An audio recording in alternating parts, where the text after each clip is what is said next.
মাত্র কিছুক্ষণ আগেই আমাদের বৈষম্য বিরোধী ছাত্র আন্দোলন থেকে উপদেষ্টা পদে মনোনীত হওয়া নাহিদ পদত্যাগ করেছেন। তো তার পদত্যাগ করার পর তার বেশ কিছু ছবি ভাইরাল হয়েছে। পাশাপাশি ডক্টর ইউনূসের সাথে সেই আলিঙ্গন করা বিশেষ মুহূর্ত দেখে অনেকেই কান্নাও করেছেন, অনেকেই খুশিও হয়েছেন। আবার পদত্যাগের পর তিনি যে বক্তব্য দিয়েছেন সেই বক্তব্যটাকে ঘিরেও পজিটিভ নেগেটিভ নানান বক্তব্য আছে। তবে আমরা জানি যে তিনি একটা দলের প্রধান হবার জন্য পদত্যাগ করেছেন। তো দলের প্রধান মানে কি? আগামী দিনের প্রধানমন্ত্রী পদে যাওয়ার জন্যই তিনি পদত্যাগ করেছেন। কারণ ছাত্রদের যে রাজনৈতিক দলটা 28 তারিখ ঘোষণা হবে সেই দলটার প্রধান কিন্তু নাহিদ। প্রেসিডেন্সিয়াল ফর্ম হোক অথবা প্রধানমন্ত্রী ফর্ম হোক, নাহিদই হতে যাচ্ছেন পরবর্তী, যদি কপালে থাকে, কার কপালে কি আছে। যাই হোক, পদত্যাগ করার পর নাহিদ বলছেন, আমি মনে করছি সরকারে থাকার চেয়ে রাজপথে থাকা বেশি প্রয়োজন। শব্দ একটু ভুল আছে, রাজপথ না, রাজনৈতিক দলে থাকা বেশি প্রয়োজন।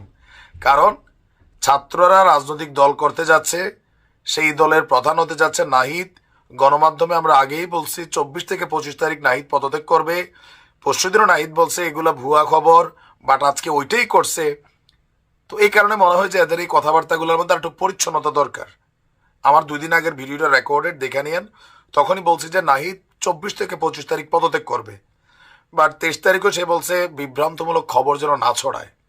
আচ্ছা, তো রাজপথে থাকা বেশি প্রয়োজন, রাজপথে না, রাজনৈতিক দলের প্রধান পদে থাকা বেশি প্রয়োজন, সেই জন্য তিনি পদত্যাগ করেছেন, এটা আমরা বুঝি। বাট তার বক্তব্য রাজপথে থাকা বেশি প্রয়োজন, তাই পদত্যাগ করেছে। পদত্যাগপত্র জমা দিয়েছি, সব কমিটি থেকে ইস্তফা করেছি।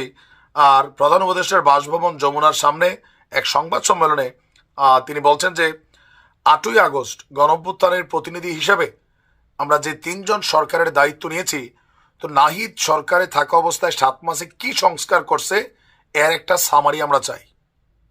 তাহলে আমরা বুঝতে পারবো যে ডক্টর ইউনূসের নেতৃত্বাধীন সরকার কতদূর কি করে আসছে। ইভেন তথ্য মন্ত্রণালয়ে তিনি কতটুকু কাজ করে আসছেন এটাও আমরা একটু জানতে চাই।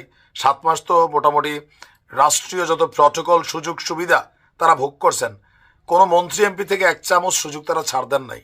আমরা এগুলো ক্লিয়ার চাই, কারণ আপনারা খুব গুরুত্বপূর্ণ একটা সময়ে হাজার হাজার মানুষের জীবনের বিনিময়ে আপনারা এই পদটাতে বসছেন।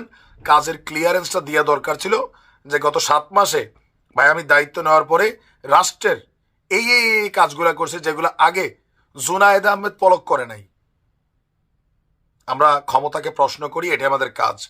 আচ্ছা, এরপরে তিনি বলছেন যে তখন দেশের জাতীয় নিরাপত্তা এবং গণঅভ্যুত্থানের আকাঙ্ক্ষা বাস্তবায়নের জন্য দায়িত্ব গ্রহণ করা যৌক্তিক মনে হয়েছিল। তো গত 6.5 মাস সরকার কাজ করছে, আশানুরূপ ফলাফল পায়নি। তো আমার কাছে মনে হয়েছে সরকারি স্টেবিলিটি আসছে। কোন দিক থেকে আপনি মনে করেন? মানুষ ঘুমাইতে পারেন, আপনারা ঘুমান। মানুষ খাইতে পারেন, আপনারা খান। 10টার পরে ঘর থেকে বের হইতে পারেন না, আপনারা পারেন।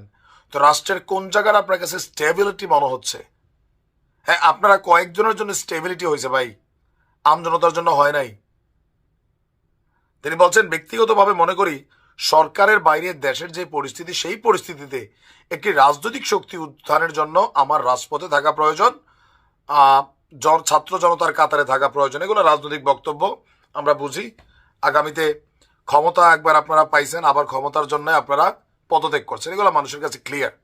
তো যাই হোক, এই পুরা ছাত্র অভ্যুত্থানের মধ্যে অ্যাজ এ ক্যারেক্টার হিসাবে, হেভি ক্যারেক্টার হিসাবে আমার কাছে নাহিদরে পছন্দ। যে ছাত্র জনতার যে রাজনৈতিক দল আসবে এটার প্রধান কে হবে, আমার মধ্যে অনেক চিন্তা ছিল। যখন নাহিদের নাম শুনছি মনে হয়েছে হ্যাঁ, ফুল টিমের মধ্যে একটু দায়িত্বশীল পোলা, কথা কম বলে, বাট যেটা বলে বুলেটের মতন বলে, পার্সোনালিটিও শক্ত, আর আছে নেতৃত্বে দেওয়ার মতন কোয়ালিটি আছে। তবে বক্তব্যগুলোতে একটু রাজনৈতিক 10 জনের মতন হয়ে গেছে আর কি। যাই হোক, বেস্ট অফ লাক নাহিদ। আমরা আশা করি আগামী দিনে তিনি তার দলকে সঠিক নেতৃত্ব দিবেন, দেশের কল্যাণে কাজ করবেন।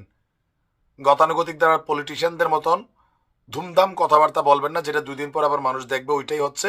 বাট আপনি বলতেছেন আরেকটা।